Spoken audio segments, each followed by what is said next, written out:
I've shot 4 World Series. This is my 2nd Stanley Cup. And like every time I go out onto the ice, or like not onto the ice, but like into the arena or into a stadium, I always just try to take like 30 seconds to a minute and just like look around. Just look around, be where my feet are, enjoy that moment. When he went through those like 3 defensemen that it was, and I saw Perry going to that, I'm like, this has to go in.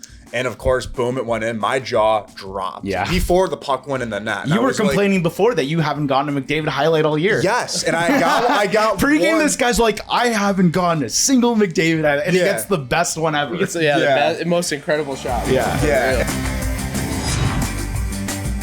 Okay, we got a very different looking episode of the Sports Creative Showcase here. Obviously, I'm not in my apartment in Toronto, and there are 3 people inside of a hotel room. This is a little bit of a weird setup, but we're in Edmonton right now for Game 6 of the Stanley Cup Final, and I have 2 very talented guests right here. Matt Faraci, an NHL LSC, NFL LCC, is that what they call LCC, it? It's different names for everything. An all-around dope creative, and then the head tracking maestro from Buffalo himself, Nick. I don't know how to pronounce your last name. I should have asked you that before the podcast started. How do you say your last name? Cavarella. Italian boys. Super Italian. Yes, NHL LLC Just Dishing founder. Like two of my buddies founded. Yeah, founded. Also, Legacy House founder, amazing creative based out of Buffalo. We're here shooting, covering the NHL Stanley Cup Final, and I got you guys in my hotel room this morning to talk shop about what you guys have done in your career, and also the experience of shooting a major final event like the Stanley Cup Final. How are you 2 doing? Oh, bro, I'm great. I'm so hyped to be here, and yeah, like you said, like this is long overdue. Like we worked the Stanley Cup last year together, so like we didn't get our chance then. Now this is sweet to be talking shop with you. So yeah. You're happy we came back to Edmonton. You're jazzed up. We came back to Edmonton. Yeah, no matter what happens, the footage is gonna be crazy tonight, and the crowd's gonna be awesome. So I'm hyped for that. So and you've been on the road the entire time. You haven't had a break. How are you doing? I'm good, man. I'm hanging in there. Dude, it's been fun. Like I'm honestly, I was thinking about it last night. I'm just so grateful to be able to cover both East and West. Like especially this being like my first year. Never would have expected to be doing this. Like obviously, Buffalo didn't make playoffs, so I didn't really obviously get to experience that. Or doing LSC there my first year in Buffalo, but it's been cool, man. Being on the road, and I do a lot of freelance work with Bleacher Report too, so. Had an opportunity to do some stuff with them during playoffs, but man, it's good, been a ride, good bro. rookie season, eh? Good rookie season. Great rookie season. Yeah. What's the rookie award called? The Calder. Yeah, you get the you might be in the running for the LSC Calder here. But I was gonna say, like, you guys, I think it's a testament for both of you guys, like for the LSCs that travel and get to come to these events. Like it's just a testament to how much you guys work and put in great work during the season. One at a time here, and you guys can choose who goes first. Like, can you give the viewers and people listening a little bit of background as to who you are, how you got started, and where you got to today? Yeah, I guess I'll start. Yeah. So, like Juan said, I'm Matt Faraci from Colorado, Springs, Colorado. I always just say, like, I'm a kid from Colorado Springs, Colorado, who made his dreams come true, I played college football at like a super small school in Chicago. It actually shut down this year, which is kind of sad. But yeah, I played football there, and my wife and I started making like YouTube videos just for fun and everything. And then I saw like a bunch of creatives starting to get into like the video world for like football and stuff like that. Because I was a football player, I was like, dang, that's sick. Like, if I'm not going to make it to the league myself, like why not get to the league in a different way, And I really like went all in on like creating content of myself and my teammates. And now I look back on it, it's not the best footage I've ever gotten, because I was just learning, but like it's my favorite footage I ever got. Like it's me and my boys, like going through the trenches, like making it up through college, like through workouts, all that stuff, games and stuff. And that kind of like led me to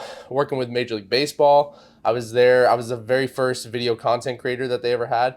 Oh shit, you were the OG. I was the OG. I didn't know you were the OG. Yeah, damn, we got a legend here. Yeah, so I helped springboard that whole like group. Now it's like a group of like 6 people and everything, and the great guys, great team. Shout out to my boss Casey. She's the one who took a chance on me, got me hired and stuff on a guy who literally had no experience. Just learning. Essentially, and she took a chance on me, and I think it worked out. So went from MLB to working with a YouTuber with a massive platform. We had over We have he had over 5 million subscribers. You were saying at dinner last night you had a video with like 75 million views or something. Yeah, like crazy. yeah. A ridiculous. YouTube short that we made, I helped produce and everything. Was about 70 million views. That's insane. Yeah. It is insane. Then we had a long form video that's about 40 million, and we filled his house with water from the ground literally up to the ceiling. Silly. So insane video, insane production, but it was awesome. And then now I'm recently started working with an agency called Cheat Code, and we basically make dope social media content for a bunch of different brands in sports and gaming. Nice. So, and then NFL, LCC, NHL, LSC, and it's my second season for both, and we're coming up for the NFL second season. So nice. Yeah, good stuff. Busy man. This guy's been in the trenches since the start. What about you, Nick? Give them. Well, I didn't know everything about the MLB. That's pretty dope. Yeah, that's I didn't know you were an OG like that. I always admire people too. Like obviously, like we all played sports here growing up too. Like it's just sick that we're all able to do this in sports. And I think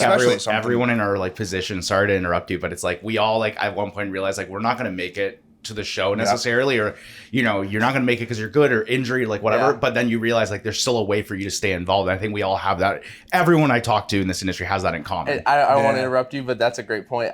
So when I was a senior, I ended up being NCCAA All-American offensive lineman, and then I was like all conference, all of that, but I had a tryout with the CFL team with the Winnipeg Blue Bombers. Oh, the Bombers. And it went really well. I balled out, had a great day. And this is actually a wild story. That's why I say it really. But my very first rep of one-on-ones. So when you play O-line, you do one-on-ones against the D-line for every practice essentially. We didn't have pads on or anything, but my very first rep, I snapped the ball because I'm playing center, and I fire my hand. It gets caught in this defensive lineman from Michigan's jersey, and my finger literally goes on like back here, faces back here. And the coach is like, "Are you good? Are you good?" And I was like, "This is my one opportunity." And so we snapped the finger back into place. I taped it, got right back in, and had a great tryout, and didn't end up working out, unfortunately, but. Yeah, it was a wild day. Everything happens for a reason. Now you're here. That's insane. Yeah. That's nuts, dude. Especially in a camp like that, too. Yeah.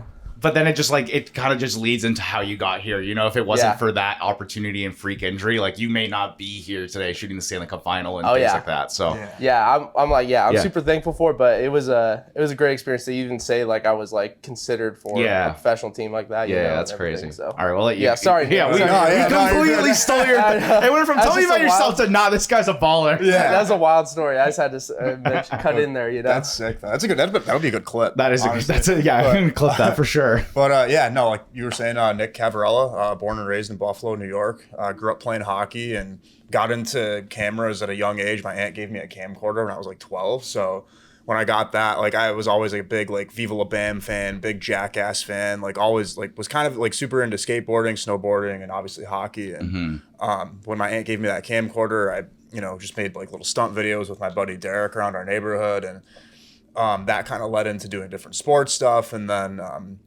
I played junior hockey too up in Canada for a few years, and then played in New Hampshire as well. So just was like always around the sport and always kind of had a camera with me. So when I got to college, I had partnered up with my buddy Matt at Justition, and we pretty much like it was just a clothing brand at the time, and now it serves as I don't want to say marketing agency, but it's more of like a consulting agency / clothing brand. That helps different brands and athletes monetize their personal brands and things like that. And I mean, there's so many other things that we do. Like we have a product called Skate Skins as well that is under the Dishon umbrella. So, but yeah, like when Matt and I partnered up doing that, I wanted to bring a different element to the brand.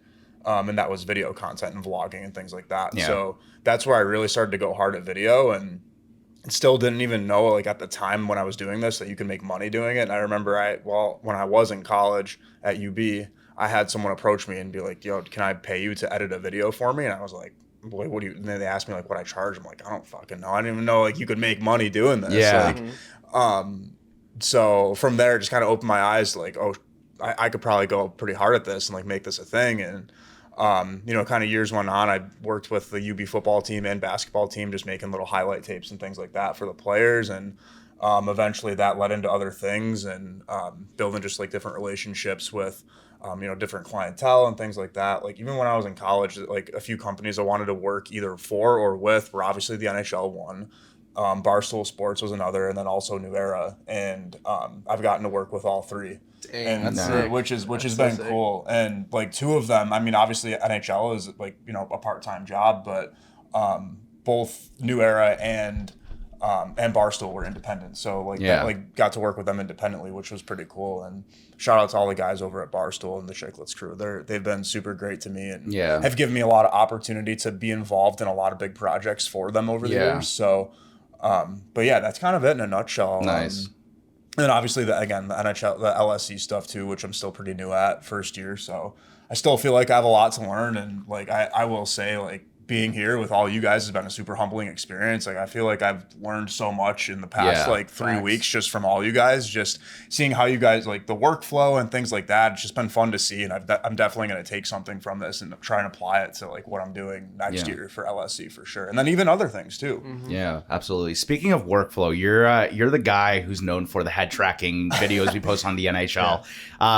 How did that kind of become, like, I'm going to call it your thing because you really are known for it, but how did you kind of find that you enjoyed doing that and mastered it? Like, what was the process behind that? And I'll throw up some examples in the video here, but you know, you're one of the very few people who can do it really quickly and make it look really good. Like, what went behind you kind of making that your signature look for your videos? I appreciate that, man. Honestly, bro, like when I was in college, I follow a guy named Cool Mac on Instagram. I don't know if you guys know who that is, but I saw him do some sort of tracking with a ball I know exactly years ago. And I'm like, this is fucking sick. Like, I've never seen this in hockey before. Like, I want to try doing this in hockey. And like, this was also around the time where I'm not an expert today, like, by any means, but like this, like, when I saw this video, I'm like, I want to figure out how to do this for hockey, just because, one, no one's doing it. Two, I think you can showcase more of what these players are doing, and where, like, because these guys, their eyes are always up, they're always scanning the plays, right? Like, there's things, I feel like, I mean, I'm sure this goes for all of us. Like, we probably throw away so many clips because they're not goals, assists, or big saves. But I didn't want to be throwing away clips, so I literally deleted 32 gigabytes of footage that I didn't need this morning. See, I hate doing that just because, like, these guys do so many great things in the game. But not to get off track, but my buddy had credentials for the All-Star game in Vegas. That was 3 years ago. Probably 3 years ago, yeah. And he ended up getting me a credential too to help him out with his Charging Buffalo page. So I, went there, did some photos for him, and then we also obviously shot some B-roll as well. And I got a few good, like, decent clips that I'm like, oh, maybe I could try this head tracking thing, and, like, or at least just motion track in general, see, like, what I get out of it. And it actually turned out sick, but I didn't have enough clips. I only had maybe like 4 or 5 decent clips to work with, and then I kind of got away from it. I would use it here and there and sprinkle it in little sports edits over the years until I got to, like, the NHL gig. And one day I was just bored at my hotel. I think I was on a road trip, I think in Boston at the time, and me and my buddies, we were there for CCM Hockey House, and I'm like, I'm gonna try the motion tracking thing with my footage from the Colorado versus Sabres game, and to see, like, what comes out of it. And, like, I actually had a lot of good clips of Makar, McKinnon as well, which McKinnon's the GOAT. Yeah, like, that's right, he's the GOAT. Yeah, but I got a lot of good footage of that, and, like, surprisingly, I think the Sabres actually shut them out that game. So, but I had all these just, like, crazy plays from Colorado. I'm like, I'm gonna try and just throw something together. Nice. I posted it,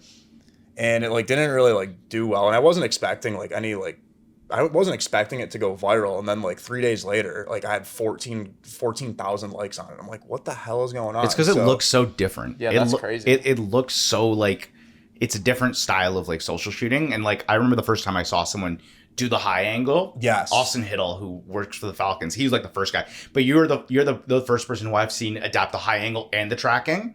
And then thinking of a sport like hockey, when it's all going so fast and you're not like, when you're focusing on the one player, it gives such a different perspective to the game and the speed and the way they analyze the ice. Like, it just, and I think stuff like that, when people think outside of the box with their footage, that's when it does well on social media. Do you know what I mean? Yeah, oh, for sure. And, like, that was kind of the goal too. I mean, obviously, like, we all work for the NHL, right? Like, at the end of the day, like, all of our content is the way, like, when our content goes out on social, like, I always think of it this way, like, we're trying to promote the game in a different way, so people can stay interested in this. Like, obviously, you want to keep, kids and the people, like, the guys coming up, interested in this, and, like, how can we, make it eye-catching, make it interesting. Exactly. Like, how can we, make the game look cool, or how can we make it look different? And obviously the game is it's more of a finesse game than it ever has been before, right? So you ever think that, like, when you were growing up watching, like, I mean, I'm Canadian, but like Hockey Night in Canada, or like, when you get those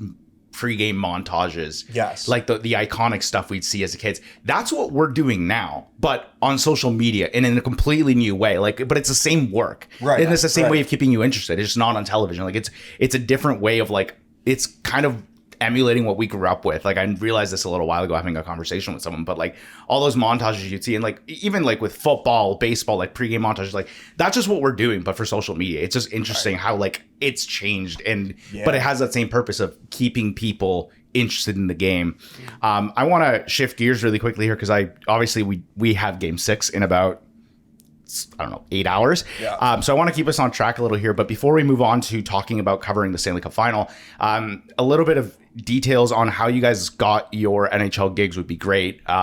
Because again, like a lot of people who watch my YouTube channel and listen to this are new, and a lot of them may be hockey fans or may just want to know how to work in professional sports. You guys work in different areas. So one at a time, if you want to give me the brief on like how you got your opportunity, you can go with the MLB or the NHL or, whatever you want. But how did you guys get your foot through the door? I'll let you guys go off there. Yeah, I mean, the NHL was kind of, I was on the way out the door with MLB. I was leaving and I was transitioning to my new role with the YouTuber at the time. And Nicole, our boss, messaged me on Gondola. Shout out Gondola. Shout out Gondola. Shout out Nicole. Yeah, shout out Nicole. Shout out Gondola. This guy's the GOAT on Gondola.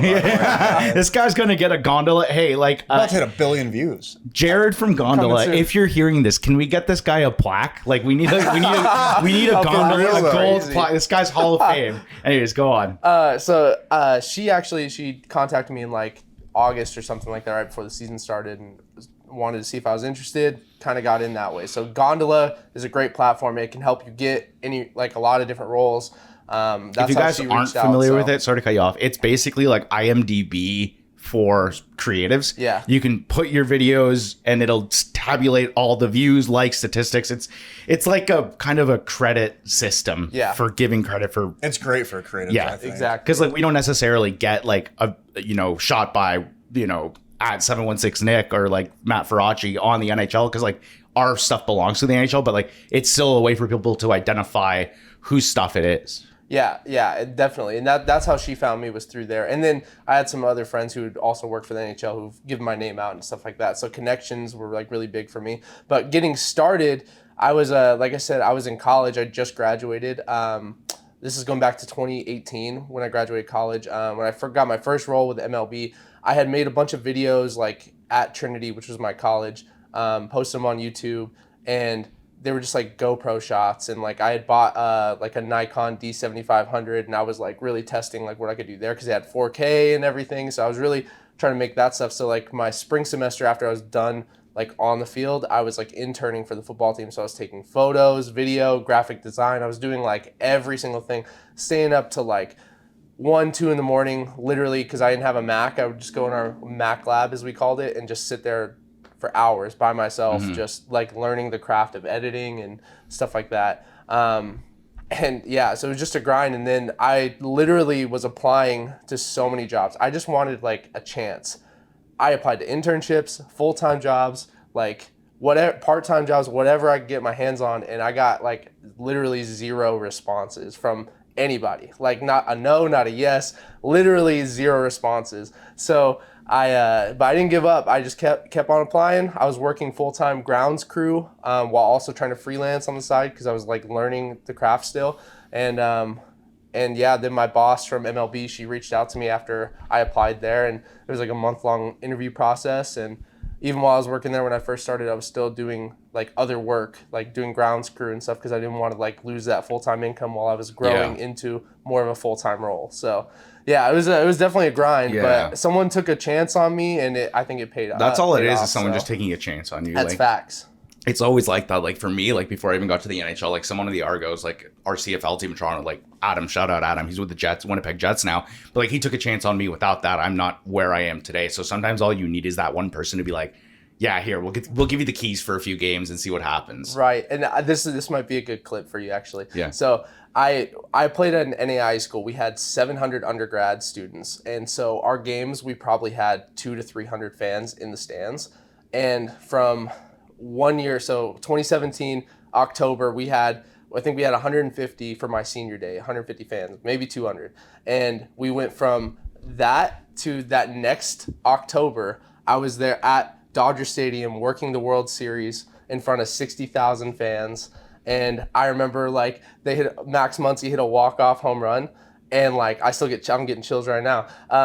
He hits a walk-off home run, and instead of filming the play, I'm filming the dugout reaction. So they all pile onto the field. I run out with a gimbal, and like as soon as I hit the door to run out, I just black out. Like I don't remember like a single thing until I'm sitting there trying to upload my video to Slack, and my hands are like shaking, fumbling my phone around and stuff, just trying to upload the content, because like it was just like so overwhelming, just like how amazing of an experience that was. Yeah, it's incredible. And yeah, it kind of springboarded a lot into my career, that moment specifically, and got to do a lot of really cool stuff with that. That's awesome. But yeah, so from like 200 fans to 60,000 fans is crazy. Yeah, within a year is like so wild. So that's insane. Yeah. I'll let you go on now. Yeah. So, well, remind me the question. So it was like kind of like, tell me how you got it, like the opportunity, your first like with the NHL and shooting professional sports at a high level. Yeah, I think like for one, I think anybody watching, I think it's super important to do free work to start if you're new at this stuff. I know it's tough. True. Like,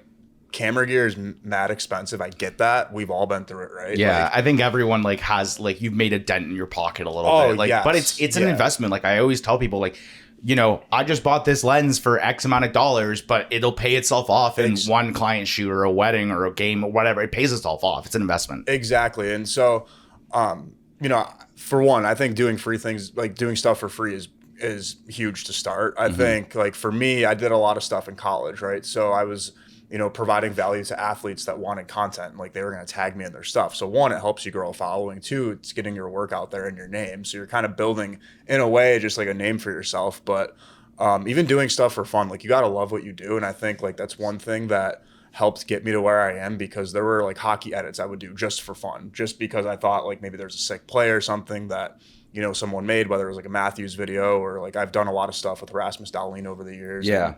And I've built a pretty close relationship with him over the years, and just putting my work out there, I think like really helped get me to this spot, and not thinking like, if I'm not getting paid, I'm not putting the work out. Like, no, you have to post work, because if you don't post work, how are people going to know who you are, what you do? It's twofold. Like I think I tell people all the time, like they're like, how do I get started? I'm like, just go and shoot whatever sports team you have, and then go and post it. Like it is literally that, and it's just rinse and repeat. And these players love it at an amateur age too, because they have stuff to post on their page, whatever. Yeah. They can promote themselves. They could send it off to scouts or whatever. And so to kind of fast forward too, like as I was putting out all this work, like it's allowed me to work with brands like CCM, Sherwood, obviously Bleacher Report a lot, and then also like the Chicklets crew. And Nicole had reached out to me last summer on Instagram, super randomly, but about the position, just asked if I'd be interested in like getting on a call. I didn't even think it was going to be an interview. She just said it was going to be if we can just get on a call. And it ended up being an interview. Damn. So which was pretty cool. And my buddy Josh, also known as Tape Kage, referred me. So shout out Josh. Just to work with the gang. Just to work with the gang. Yeah. Shout out Josh. He referred me to Nicole, and I remember getting the DM and like my heart dropped. I was like, yo, what? This is not real right now. So like I remember it was probably a year. Well, I think it was a couple weeks after the finals last year, and I remember I was getting so antsy like after that first call. Like I'm like, damn, like I don't know if this is something maybe I might either one be too overqualified for, just because I've told her a lot of different things I do, like with the Edition brand, and then all of like the freelance stuff that I did. And I also had a chance to work with Tyreek Hill when he first launched his podcast, when he got traded to Miami. So talked a lot about that, like in my interview, and just my experience with that. And that was just like a whole thing that really opened my eyes to a lot. And like I had to learn a lot on the fly, but that was a super cool experience. Like I think having all of those, putting out that free work, but then also, getting to work with these big athletes and these big brands, I think helped really get me to where I wanted to be naturally. And it wasn't something that I, just went on Indeed and, applied for this position, right? Like it was, I got reached out to, and like, I'm super and it was after you put in the work too. Exactly. Yeah. And we talked about this. We were out last time. We were talking about this. I feel like a lot of people have this assumption that like, you're just gonna find it, but like you have to put in a lot of groundwork. Like you really, like for me, like I said, I said to you guys yesterday, like I worked for doing this for 5 years alongside my part-time jobs and everything before I even got a whiff of getting to this level. And I think you guys can relate in yourself. Like you were telling me, you were doing grounds crew forever. You were doing this for with your high school team. You were just doing this at the amateur level, and like there are levels to this, like to getting to this point, right? I think another important thing too is even if you're in college, like I remember, like I didn't really have like a normal college career. Like there was a point where like I failed out of the school of management my first year. I played hockey in college at UB for a year, and we won a championship. Like it was a sick first year. That's unreal. Yeah, it was dope, dude. But I had a little too much fun there, I think, and it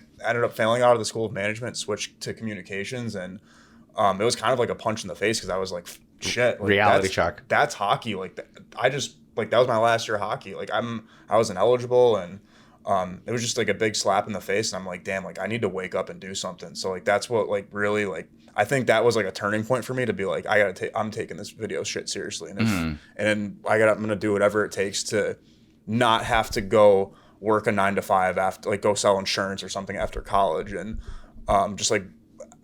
Anytime, like if I wasn't working on a video or doing schoolwork, I was at work making money trying to like save for extra camera gear and like pay my bills and stuff like that. Like my buddy Derek and I worked at a hotel for probably like I think throughout our whole college career valeting cars, and like it was a tip job, so like you're making some extra dough on the weekend. So I wasn't, after my first year at UB, I was not really, just out and about. I was, grinding away. Like if I wasn't editing a video, I was doing schoolwork. If I wasn't doing those two things, I was at work trying to make money to, really pursue this. And I think it's really paid off, man. I think there's like a misconception that like people who work in sports are just like living the life regardless of the level. That is like not it. Because like people, when I was in university, everyone was just like, what you do is so cool. Like you go and shoot all these like, university athletics, you're making them look so good. Like you must like have such a cool life. And I'm like, yeah, but I'm also like working 3 different jobs, doing my undergrad and drowning in homework. Like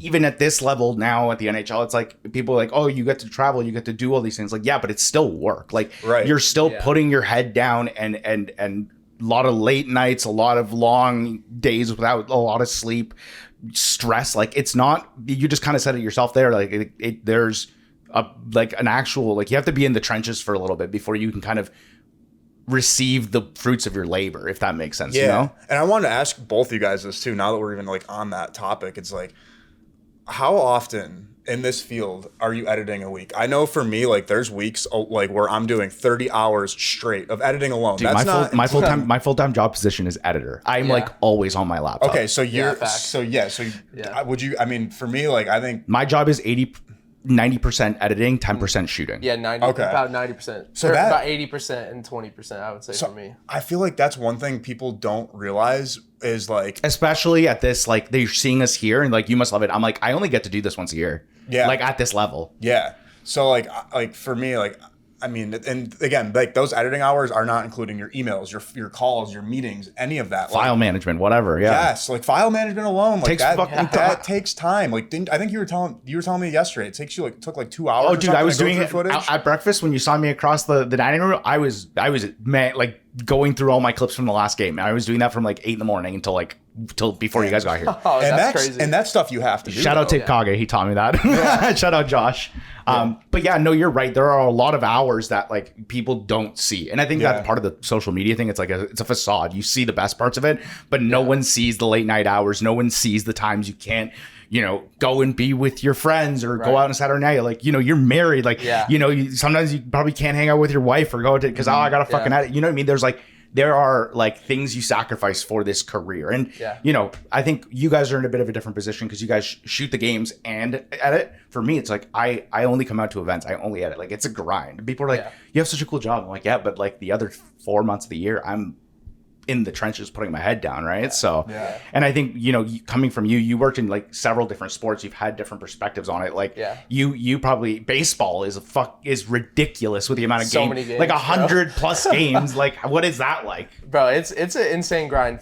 I was never, so with MLB, they have different roles. Like there's like a live content creator kind of role, and those people, shout out to them. They are in the trenches. Like they go for every home game for that like team's market. Which so is sometimes what, like 80 games? Yeah, 80 something games, and sometimes there's like a 10 game homestand like right in the middle of it. So they'll have like 10 games back to back to back all the way. I never understood that about baseball. Insane grind. And baseball, the guys get there 6 hours before. So if you have to shoot arrivals and stuff, you're there. It's a long day. But yeah, I forgot where I was going with this. But I was talking about the grind of baseball. Yeah, the grind is it's just crazy with baseball. But I've had a lot of different experience, like you said, a lot of different sports. I've like worked MLB, NFL, NHL, PGA. Like I've gotten to do a lot of different things, and it's really truly like what I love. I love to be like at the game. I love to capture the moment. I love to like come up with something that's like a little bit different than everyone else's, like creating that content that really stands out, stands the test of time. Like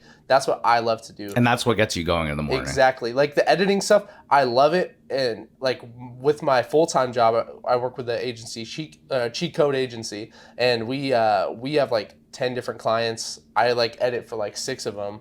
And essentially like that's like what I do on a daily basis. Like last night we we went out, got a couple drinks and had a good time and stuff and talked. I went back to the hotel room and edited for one of our clients like at like 1 a.m. last night. Yeah. It's a grind. You got to balance it too. Yeah, it's a real grind. Like this work is like a real grind, and you got to know like it's going to pay off. Like these are the moments like where it really pays off for me. I feel like I get the most joy, the most excitement to like come out and capture content and like something that could inspire someone else like 100%. At these moments. So that grind ends up paying itself off. It pays itself off. Like for me, like I was just saying, I relate to you a lot because like, I don't get to shoot the games. I'm not an LSC, right? Like I work as an editor for the NHL, but for me, it pays itself off. Like those like 6 months of the year that I'm working in Toronto in the office, getting to come out here makes it all worth it. Like even if it's like, even if it was just game 4, game 5, game 6, we're probably going to go to game 7 here. I'm sorry, but it's all worth it for me just to be here in those like, even if it's like that once a year. But I forget where I was going with that now. But I do want to say that there's something to be said about the return on investment, right? Like getting to be at situations like this. And we're going to pivot here a little bit towards being at the Stanley Cup Final, because that's what I kind of want to talk about. You shot one with me last year. We were in Vegas and Florida. I mean, I only saw you. I only did Vegas. We only did Vegas, so I only saw you in Vegas. This is your first Stanley Cup Final. Kind of individually, I'll let you guys kind of speak about what this experience has been like so far. You can speak to last year's a little bit and this year's, and this is your first one. I would love to hear what your perspective is, but what's it like working a championship event for a Big Four sports team and arguably like one of the most historic sports championships in the world? You can go first, Nick. Oh man, so I mean, again, I grew up playing hockey, huge fan. Like I've been playing hockey since I could remember. I honestly haven't had a chance to like really like let it sink in. Like it slowly was sinking in like throughout the playoffs, but like I don't know, to be here, it's been so cool, man. Like I'm super grateful for it. And if you were told me as a kid that I'd be here, like I mean, obviously like our dream, like if you played hockey, was to play in the NHL, but like this is the next best thing. Like, it's been so cool. It's been cool to like work with people that we talk to on Slack. Like working with you guys, I've gotten to meet so many different people, and just seeing how like the payoff is just like incredible for these players too, to see like, they obviously, both the Panthers and the Oilers are, really going through it, and those guys are probably hurting, but it's just like to see like McDavid, for example, like being in his first cup and be able to cover that, like that is so this cool is history. This is literally sports, and he broke Gretzky's record, or one of Gretzky's records, and he's about to break another one. But I want to touch on that. Like that's something I realized in my second final last year. Like my first final, I remember it was Colorado, and I remember just being on the ice, and I was just like, holy shit, like I'm here. Last year when Vegas won, it kind of hit me. I'm like, this is history. Like Vegas is an expansion team in their 6th year, and they finally they just won a cup. Like the first championship in Vegas sports history. And I was just like realizing like, and someone else told me this is just like you're capturing. It was actually Paul, who's the LSE in Edmonton, who's working with us the game later. He's the GOAT. I'm also. I gotta get. If you're listening to this, Paul, you're next up. But he was saying to me, and I never realized this. I interviewed Lucas Shashang. He's a TFC photographer in Toronto. And Paul said to me in the car, he's like, there was a part of that interview that really stuck with me. He's like, we're creating content that will be seen years from now. Photos, videos that will encapsulate, like, in this case, it could be Connor McDavid's first championship. It could be the Florida Panthers' first ever championship. But like, when you think about it, like you're creating images, you're creating media that will be part of hockey history for the rest of time. Like this stuff will outlive us. And like, it's really eye-opening when that's what hit me last year. I'm like, there are things I shot that like will be seen for years now. And it's just kind of eye-opening. You know what I mean? Oh yeah. Yeah. I mean, like I've shot 4 World Series. This is my 2nd Stanley Cup. And like, this guy's got like 6 rings. Holy shit. That's crazy. Insane. Dude. But like you said, like, bro, like I always, you should do this today or whenever I know what you're going to say. You should like, every time I go out onto the ice or like not onto the ice, but like into the arena or into a stadium, I always just try to take like 30 seconds to a minute and just like look around, be where my feet are, enjoy that moment. It like, that's what makes it like really, really real. And it makes those like moments like really special. Yeah. You like take that time like, wow, like I made it. I made it. Yeah. I made it and I'm here. I'm doing this. Like it's an incredible experience. Like you get chill. I get chills every time. I get chills just thinking about it. Yeah. And just take it all in because like you only get so many of these, you know? Right. Like, nothing's guaranteed. Nothing's ever guaranteed. So there might not ever, you know, I might never go to another Stanley Cup. I might never go to another World Series or whatever. But like every one of those like moments I made count. And you have to really enjoy and just take it in, let it sink in for you, you know? I remember doing that in Colorado my first year 2 years ago. I was just like, they won in Tampa. But I remember I was on the ice and I like was capturing the cup lifts and the players with their families. And I kind of just took a step back and went center ice and I just looked around and I FaceTimed my dad. And I was just like, look at this. Like it was ridiculous. So something I do now, very similar to you, like when you're on the ice, whether it's tonight or Monday night, take a second, look around, take a video with your phone. Just like take a video. Cause I have like 2 videos from each cup final and I look back at those like just to feel it's such a unique feeling. Like it's truly something that like you'll never like, especially when you're surrounded by the players' families and the crowd and just there's just something to that. It's a really, really unique experience.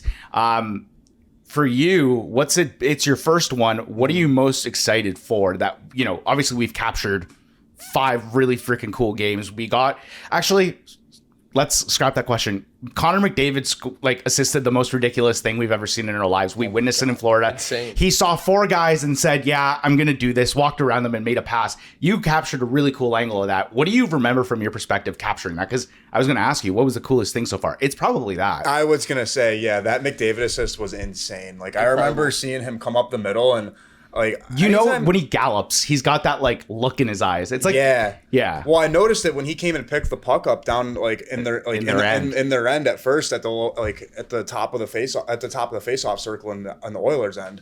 I can like tell that like he's gonna do something. I don't know what it is, but I can honestly see it in his eyes. He's got aura, bro. I kind of just like made sure he's got aura. And I think in my original clip, and I think you may have saw it because if you were editing it, I kind of put my camera on him before he had the puck. So I knew I had a feeling that something was going to happen. I just tried to follow him as best I could. And when he went through those like 3 defensemen that it was, and I saw Perry going to that, I'm like, this has to go in.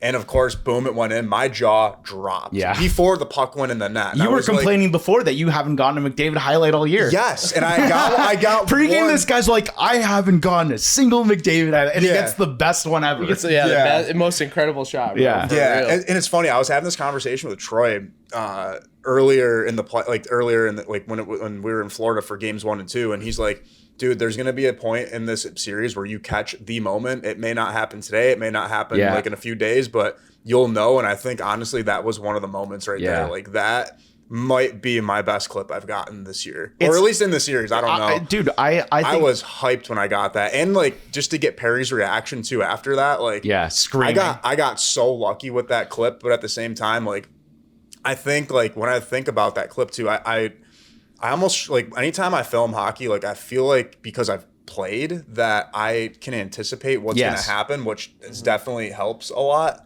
And I think that was just one of those plays where I'm like, I know he's going to do something, and I could tell. Yeah, there's a lot I want to touch on there. Like you talked about, like how you could see it coming as a hockey player. Like we all saw McDavid, and if you watch him play before, like there was a goal against New York and a goal against Winnipeg where he walked through a team the same way, and he just has that. Same with McKinnon. You know when he's when he has that gallop and he's like a bull. He's right, and you know he's going to do something. So like that's really interesting, and I want to touch on that. But what I do want to say is that. You mentioned there, like Troy was saying, you're going to get the moment. It might not be tonight. It might not be tomorrow. It may be 3 games from now. You're going to get it. I think there's something to be said about people who capture sports. You are going to shoot a lot of like really shit games and shit. Yeah. Like you're going to shoot. There's games that I shoot, and especially at volley, when you guys shoot 42 games a year or however many you guys games you shoot, like most of the things you're going to shoot aren't going to be 10 plus, like A++ clips. But it's always going to be worth shooting those mediocre clips when you get that good one. Like you're always going to get one good one eventually, but you got to go through a lot of like missing the shot. It's out of focus. Yeah. The ref gets in your fucking way. Like but then you eventually will get that moment, right? Like and sometimes you get lucky. Yeah, I think I got lucky there. Dude, I think I always say you got to be good to be lucky and lucky to be good. You were telling us last night at the bar about that McKinnon goal where he kind of like backed around. Oh yeah. And so tell us what happened, because you said that was an accident. Yeah, so there was a goal earlier in the season, Nathan McKinnon. It was actually, he had an assist. It wasn't even a goal for him. I think that was like number one for NHL posts that year. Yeah, I think for 2023. Yeah, it was like number one or number two or something like that. Pretty insane. But I was uploading a clip on my phone of a different goal that happened like right before, and I had just like I set my camera back, like I have a 35 to 150 lens, and so I just set it at 35. Literally just set it there. I was trying to get a crowd reaction while I was uploading this goal. I just press record, and then this happens, and the goal happens, and I look at the footage, and I'm like, holy shit, like this is insane. Like this is an insane like reaction, like a moment. Yeah, he like spun around. Like I was like, I've never seen anything like this. And then all I did was I just zoomed in on it, and it ends up like blowing up. Like it's nothing I did. I literally got lucky. I literally just pressed record. But you did that like kind of, just in case. Instinct. But like as someone who's new maybe doesn't think about that. Like I'm just gonna hit record. Like some people might just put their camera down and be like, oh, like I'm not, and like you're gonna miss stuff. But it's part of it is luck. Yeah. Like for me, there's a Darcy Kemper photo that I will always remember, and I literally have it in my room. And I just remember I was on the bench during the first Stanley Cup Final. I was like bursting photos. And then when I went, I wasn't paying attention. I was blacked out. And then when I got back and started editing, I had like 10 frames of one thing, 10 frames, and then this one beautiful close-up shot. I remember hearing you talk about this in a video. It's my favorite photo I've ever took, and it was a complete accident. And it's just like his eyes are closed, sweat is dripping off the mask. It's like at a 135. That was fire. I remember that. But there's one frame, and I probably just. But I didn't think about it. So there is a lot of luck involved in what we do. What's been your favorite moment so far of the final? You've been covering it here in Edmonton. What's been your favorite thing you've captured or experienced? Like, you're getting to work with a crazy crowd. Like, what's been your favorite part of it so far? Oh man, I mean, number one, this crowd's just been so wild, like this whole time. And I would say like, I don't feel like I've gotten the shot yet. I'm not at the point where I'm like Nick yet, where I know I got he's that him, moment. Bro. I know.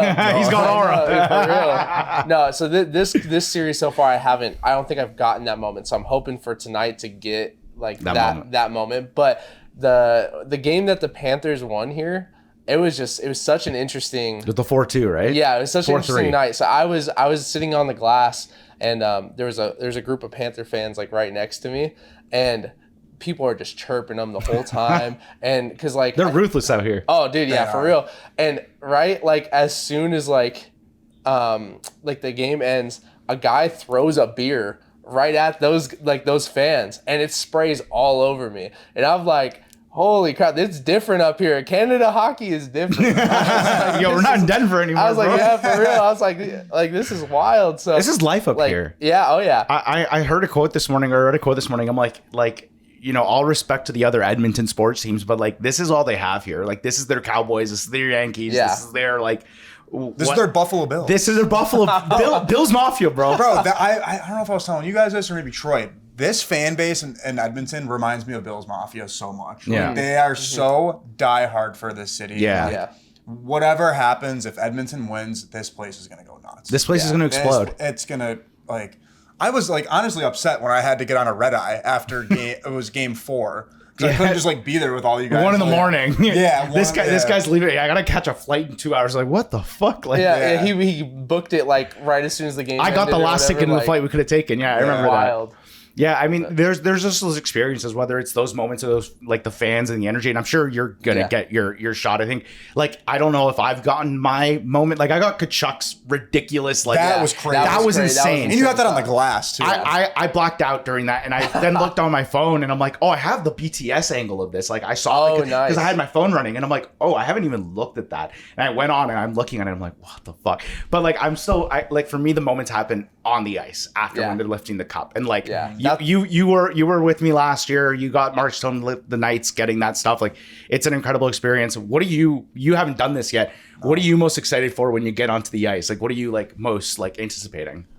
Well, for one, I think whoever wins, I think it's going to be cool just to see the reactions of like not only the players but their families. Like their families, they go through this whole gauntlet. It's gauntlet. It's like over 82 games in a year, and just so many ups and downs, sacrifices. Guys being on the road. A lot of these guys are taking time away from their families, their kids, their loved ones in general. I think the thing I'm most excited to see is whoever wins, just to see all their reactions and like to really see like how that pays off. Like, your shot of Mark Stone lifting the cup like last year, like that was such a sick shot, because I felt like when I saw that clip, like I can feel his emotion in that, and I think like that's what I'm most excited for. A guy who's like been through injuries consistently and so much shit in his career, finally getting his moment. Like, and like the Misfits too, like the whole Misfits thing with Vegas, like that's just such a sick story. Like all those guys, like we had Eichel in Buffalo for years, and I was a big fan of his, being in Buffalo, and it was sad to see him go, but it was also so cool to see him lift a cup too at the same time. It's like, like as a fan, like you're upset that he was gone, but at the same time you're happy for him. And like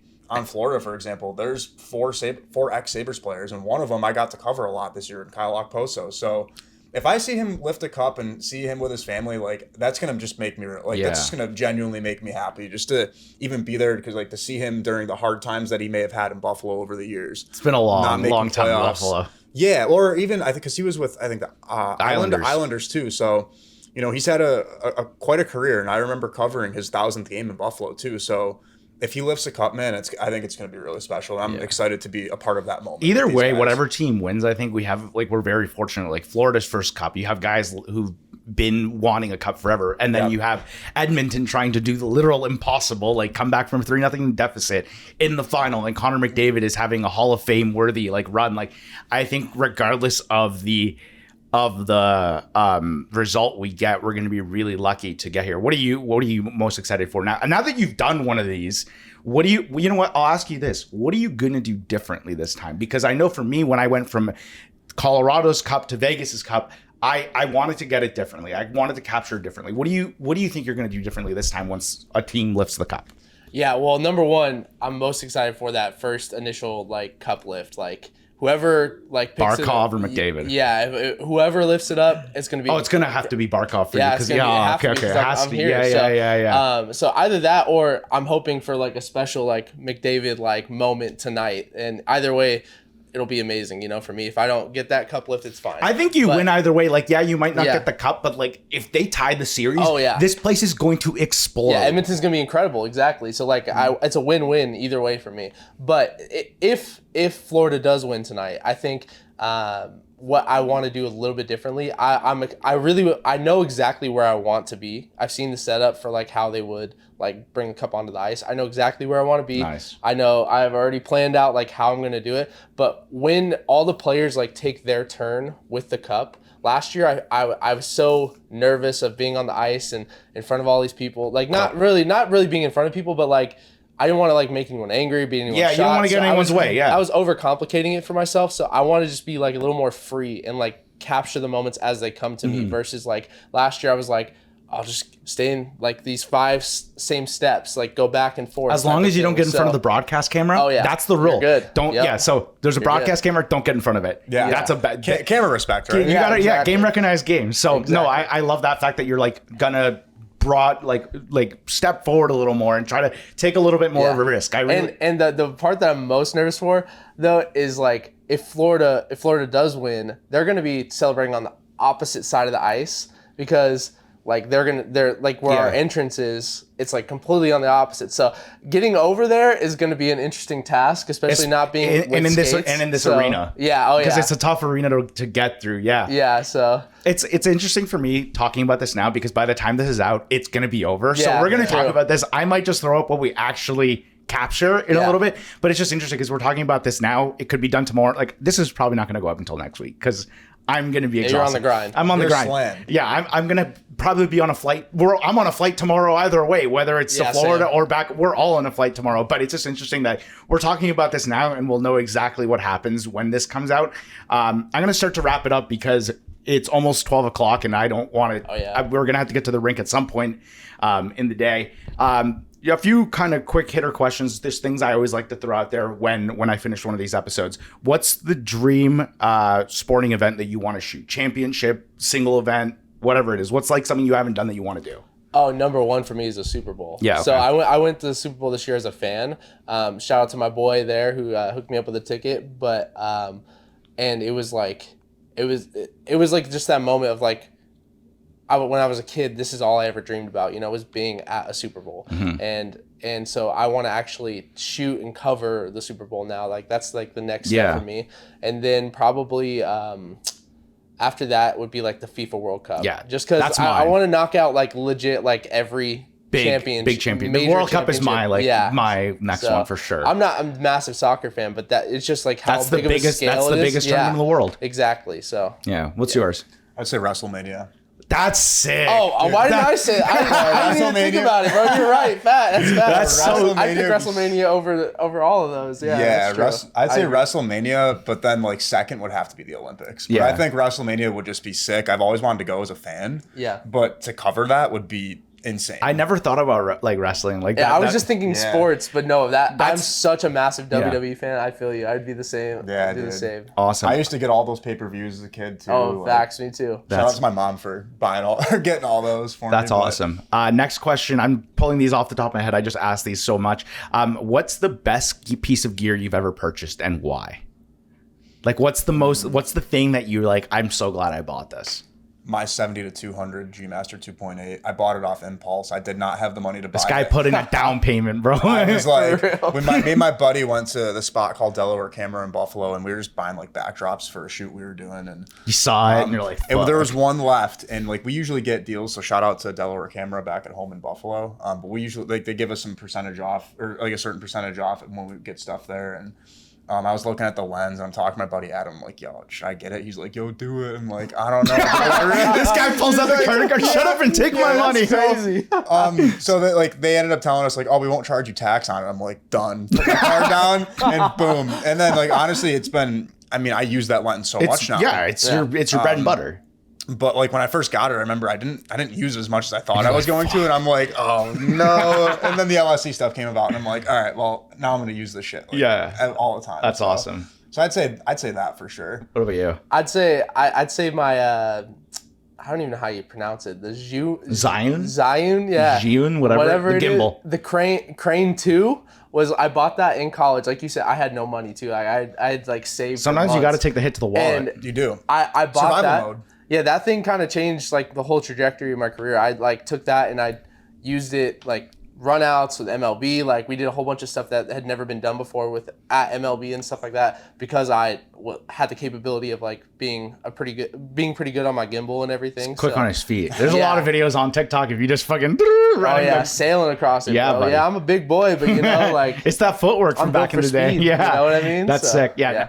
I mean, you're better at a gimbal than I am. You know, I hate those things. I know you do. I don't bring mine anymore. I've broken two, but no, it is like I remember like when I found you on TikTok and stuff because that's where I met you was just like seeing how you were being so mobile with that thing in those games and getting those cool perspectives. It really did change the game.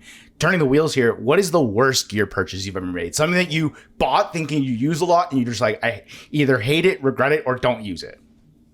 For me, it's a gimbal. Like it's honest. I have one. I haven't used it in months. Probably like half a year now. What's your like guys like least used purchase or most regret purchase?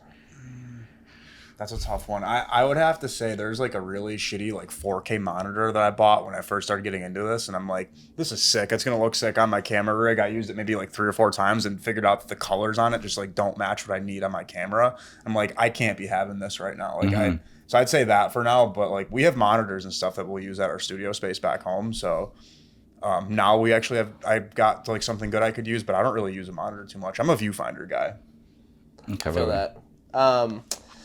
Honestly, I'm kind of picky with all my stuff. So I mean, I guess I would say like I don't use my 20 millimeter like lens, like just a prime lens like anymore. Like I rarely ever use it. Or like I used like my old setup, I had a 24 mil and I just like rarely ever use it just because it wasn't versatile for what we do and stuff. So I guess those 2 prime lenses, but at the same time like they're incredible when you do need them, But it's so situational. They go months without it being used. I have a 35 and I love it. I don't use it all the time, but when I do, I'm like, I wouldn't necessarily say I regret it though. But I don't know. You guys are both Sony guys, right? You guys shoot Sony. Yeah. Why Sony over other brands?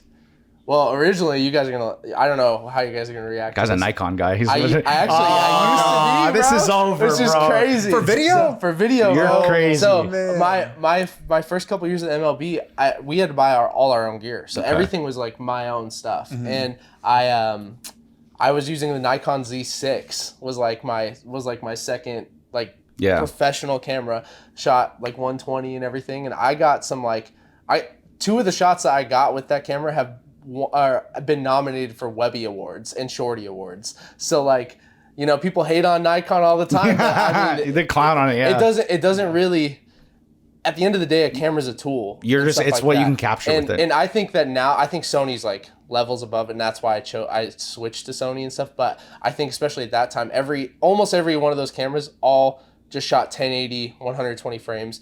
4K 30 frames, like that was it. Like no one really shot like 4K 60 or whatever. 4K 120. So that once they started switching to that's when I switched to Sony. I was like, I want something that is a little beefier at that 4K level, you know. So what about you? Why Sony over other brands? My first camcorder was a Sony Handycam, so I feel like I had to stay loyal to it. But when I first started to really go hard at this, I bought my buddy Adam. I bought his A6500. Yeah, that's the same one I had. So I had that when I started going full time with this stuff, and I just honestly stuck with it. And I at the time I was using Tamron lenses, but now I switched everything to G Master. So I'm full Sony. Yeah, this guy's a baller. He's just buying all the lenses he can afford. Well, as soon as I got the LSE gig, I told myself if I get this, I'm gonna get a 24 to 70 G Master. Yeah, and then it's an investment in gear. That's fire. And complete my setup for the time being. Do you guys think as creatives, does gear really matter, or is it like you said a tool? I think it's a tool. I think it matters to a point. It depends on the kind of stuff you're shooting. Yeah. I'm not a filmmaker. I don't make documentaries. I shoot social content.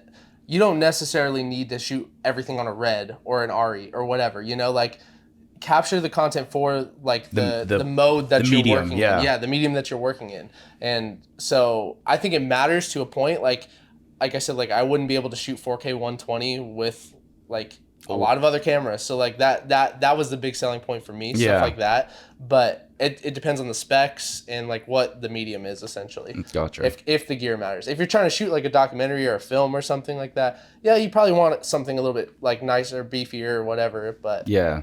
I'm kind of the same way. It's but also too for me, it's how you use the tool, right? So for example, we're in here, we're shooting, we have 2 cameras going. I'm sure typically in a studio setting, you're gonna want lights, right? We're using all natural light, for example. So you're making the best with what we're using the fucking nature softbox, which is a window and some drapes. Exactly. So I think for me, it's just how you utilize the tool. It's not so much about. I mean, it is about the gear to an extent, but I think if you can figure out a way to use that gear to the best of your ability, I think you're gonna have a good product. I think that's a really good point to make, just because I think especially when you're younger and you're getting into this, like you're worried, like I can't do this unless I have a good camera. Like, no, like people shoot some fire stuff on just phones these days. Yes, like dude. there are some people who can make this stuff look, and they like the quality coming out of this stuff is great. Like I think for people who are new or wanting to get into this space, like I think it's refreshing to hear, because we see on TikTok and YouTube people with these crazy rigs and you think it's like not accessible. I'm like, no, like an FX3 is like an affordable prosumer camera, affordable, but it shoots like an image that like looks great. So it's refreshing to hear that take from both of you. Quickly before we wrap up and get out of here, what is one piece of advice you would give to either a younger version of you or someone who's just getting started and is kind of figuring it out? What's the best piece of advice you'd give that person? I think for one, just like building relationships is like so important. It's almost more important than the work itself. Yeah. But also don't be afraid to put your work out there and network. Like you're in this industry, I feel like more than half of our job is communicating with people, right? So it's important to do that and build relationships, network with people, learn about people, but also put that work out there, and don't be afraid to do free stuff too. Like don't have this ego about yourself where, oh, I'm not putting it work out unless I'm getting paid for it, or I'm not going to shoot that sporting event because I'm not getting paid for it. Like, no, go do that. Go put that work out. You don't know who you're going to meet. You don't know what you're going to be able to capture. Yeah, and you don't know who's watching. Like, you never really know. And like for me in my career, I've seen that firsthand. And like an example, I think for all of us is like how the NHL reached out to us about the LSE stuff. So yeah, I'd say for one, build those relationships, then network with people, but also don't be afraid to put your work out there. That is so That's important. a great point. So, and for me, I would say, kind of piggybacking off of that, having an amazing attitude and just being overly positive in most settings will get you farther than any like shot that you get. Being a good dude. Just being a good person, being a person you can vibe with, like in the media room or like through those long hours of the night and stuff like that. Just being a great person will take you so much farther than all of that. And then also, for advice I would give myself is just don't give up. Like I said, like I literally applied to like 70 jobs, internships, full-time, part-time, whatever it was, just trying to get my foot in the door, and heard from nobody. And it just takes time. And there's so many people in this world, someone's eventually going to take a chance on you. So just don't give up, just keep pushing.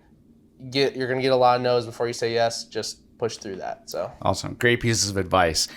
Where can the people find you? Social media, Instagrams, shout yourself out. Go. Yeah, everything for me is Matt_Faraci 64. That was my college number. And then on YouTube, Matthew Faraci on there. So yeah. Everything for me is at 716 Nick, Instagram, TikTok, X, Facebook. Beautiful. And now YouTube. You gotta get on that grind, man. I think we should all be doing it. Like the reason I do it is just like to help people and also grow. Like I feel like there's benefit for all of us to do this kind of stuff. But gents, thank you for coming on the show and doing this. We're gonna pack up and head to the arena. But if you guys enjoyed this, make sure to like, subscribe. If you're listening to this, leave a review or whatever it is you can do on Spotify and Apple Podcasts. But thank you guys for listening, and we'll catch you guys next time. Cool. Peace. Fire.